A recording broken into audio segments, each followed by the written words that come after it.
என்னாகமம் 19ஆம் அதிகாரம்.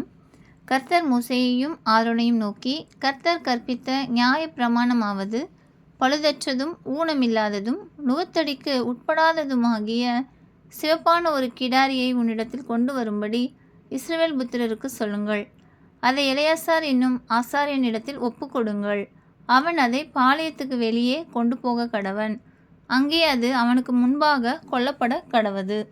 அப்பொழுது ஆசாரியனாகிய எலெயாசார் தன் விரலினால் அதன் இரத்தத்தில் கொஞ்சம் எடுத்து ஆசரிப்பு குடாரத்திற்கு எதிராக 7 தரம் தெளிக்க கடவன். பின்பு கிடாரியை அவன் கண்களுக்கு முன்பாக ஒருவன் சுட்டெரிக்க வேண்டும். அதன் தோலும் அதன் மாம்சமும் அதன் இரத்தமும் அதன் சாணியும் சுட்டெரிக்கப்பட வேண்டும். அப்பொழுது ஆசாரியன் கேதுரு கட்டையையும் ஈசோப்பையும் சிவப்பு நூலையும் எடுத்து கிடாரி எரிக்கப்படுகிற நெருப்பின் நடுவிலே போடக்கடவன். பின்பு ஆசாரியன் தன் வஸ்திரங்களை தோய்த்து ஜலத்திலே ஸ்நானம் பண்ணி அதன் பின்பு பாளையத்தில் பிரவேசிக்க கடவன். ஆசாரியன் சாயங்காலம் மட்டும் தீட்டுப்பட்டிருப்பான். அதை சுட்டெரித்தவனும் தன் வஸ்திரங்களை ஜலத்தில் தோய்த்து ஜலத்திலே ஸ்நானம் பண்ணி சாயங்காலம் மட்டும் தீட்டுப்பட்டிருப்பான். சுத்தமாக இருக்கிற ஒருவன் அந்த கிடாரியின் சாம்பலை வாரிக்கொண்டு பாளையத்துக்கு புறம்பே சுத்தமான ஒரு இடத்திலே கொட்டி வைக்க கடவன். அது இஸ்ரவேல் புத்திரரின் சபைக்காக தீட்டு கழிக்கும் ஜலத்துக்கென்று காத்து வைக்கப்பட வேண்டும். அது பாவத்தை பரிகரிக்கும். கிடாரியின் சாம்பலை வாரினவன் தன் வஸ்திரங்களை தோய்க்க கடவன். அவன் சாயங்காலம் மட்டும் தீட்டுப்பட்டிருப்பான். இது இஸ்ரவேல் புத்திரருக்கும் அவர்கள் நடுவிலே தங்குகிற அந்நியனுக்கும் நித்திய கட்டளையாய் இருப்பதாக. செத்து போனவனுடைய பிரேதத்தை தொட்டவன் 7 நாள் தீட்டுப்பட்டிருப்பான்.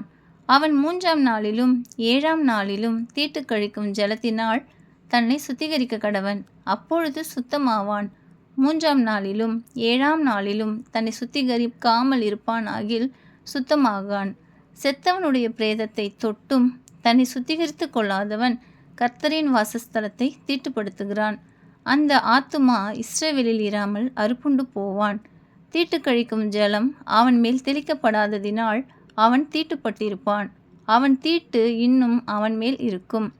குடாரத்தில் ஒரு மனிதன் செத்தால் அதற்கு அடுத்த நியமமாவது, அந்த குடாரத்தில் பிரவேசிக்கிற யாவரும் குடாரத்தில் இருக்கிற யாவரும் 7 நாள் தீட்டுப்பட்டிருப்பார்கள். மூடி கட்டப்படாமல் திறந்திருக்கும் பாத்திரங்கள் எல்லாம் தீட்டுப்பட்டிருக்கும்.